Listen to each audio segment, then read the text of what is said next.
faudra une boîte de conserve ou un seau. Après, un tournevis, voilà, et un marteau pour faire les trous. Mais avec une boîte de conserve, c'est plus facile. Des allumettes. On va pas se faciliter la tâche. On va prendre du bois. Bien sec. Voilà. Maintenant, on va faire des trous dans tout le seau. À l'aide du marteau et du tournevis. Alors voilà, nous avons fait 10 trous. Donc il faut faire une dizaine de trous. Pour que l'air passe dans le feu. Voilà. Par contre, il y a quelques consignes de sécurité. Pour pas détruire la nature, il ne faut pas le faire, surtout pas en période estivale quand c'est très sec. Il faut le faire l'hiver ou quand il a plu. Voilà, donc là, la période estivale vient de se terminer, il a plu.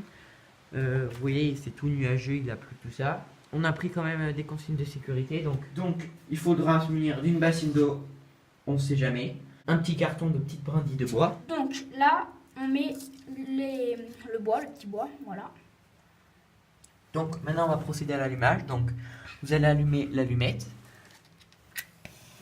Voilà, vous allez la passer Dans le petit trou. par le petit trou. Voilà.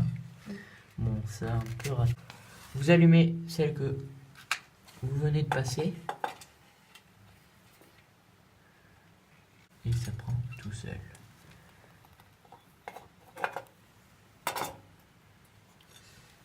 Maintenant que le feu a pris, vous pouvez mettre encore un peu de bois. Comme ceci. Voilà. Voilà, aussi l'avantage de ça, c'est que c'est portable, ça ne salit pas la nature après votre passage. Donc vous prenez ça, et même si le feu il est éteint, et ben vous pouvez, une fois que le feu est éteint, si vous êtes dans une tente ou quoi, vous pouvez le mettre. C'est l'avantage du fer, le fer est en train de chauffer, et après il dégagera quand même un petit peu de chaleur. Voilà. Et aussi, n'oubliez pas de l'éteindre avec de l'eau. Voilà, comme ceci. J'espère que cette vidéo vous a plu. Si, mettez un like et abonnez-vous s'il vous plaît. Ciao!